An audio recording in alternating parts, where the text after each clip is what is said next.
Greetings survivors and friends, SHADOWFRAX here and welcome to another episode of the Rust Update, or this game's going to be humongous by the time they're finished with it. And as you may have already seen, last week a familiar strategic deployable all the way from the Legacy era made its way onto the staging branch. The wooden barricade, a workbench level 1 item that costs only 20 scrap to research. That much hasn't changed, but over the last week its health and cost have. It's now 250 wood to craft instead of just 100, its HP has dropped from 135 down to 120, and it will decay even faster outside of building privilege. Apart from that, not much else to report on it except to say that this is all still subject to change. So look out for more tweaks in the 2 weeks remaining until August's forced wipe and patch. In the world of cars, a number of adjustments are being made to mass and collision damage when hitting animals or humans, but the best thing that's being worked on is a new armoured passenger module.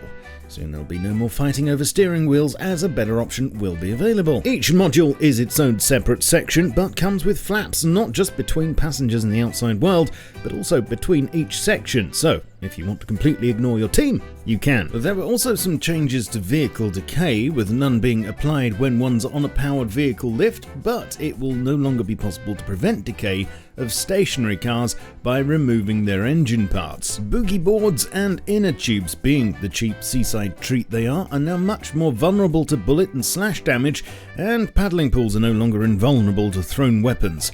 Such a game-breaking bug, that one. On the staging branch, Hoof Hoof's sensor range was increased to 15 meters, and the description was changed accordingly. Water pumps will be faster, with pumps yielding more water per pump. Hostile markers should only show when within 200 meters of a safe zone, and in a stunning move, coffins can now finally be locked.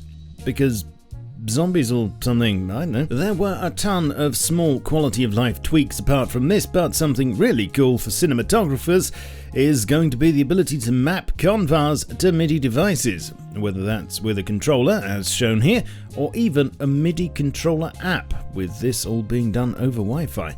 I'm sure if you're into this sort of thing, then you're already salivating, and you should be able to find a full write-up of how to get started with it on the Rust Wiki sometime next week. It's a work's in progress now, and it appears that things with the mixing table are heating up. A lot of commits lately about that one. Still no visuals or exact details from the team about what to expect with it, apart from some tea recipes. The voice props branch has also started receiving more commits lately, and again this one's shrouded in mystery.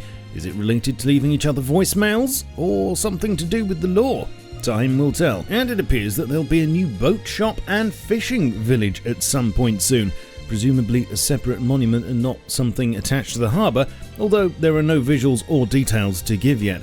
I'm guessing it'll work something like the Airwolf vendor, but what will this one be called? Sea Cow? I'll keep you updated when I know more. And finally, sharpen your crayons and dust off MS Paint.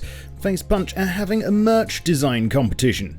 I'll leave a link down below for you to check it out. Make sure you're subscribed for updates and more. Leave a like if you enjoyed this vid, and join me on Twitch, Twitter, Facebook, Discord, and my Steam group. Links are below. I'll catch you all soon, but in the meantime, keep calm and stay rusty. Cheerio.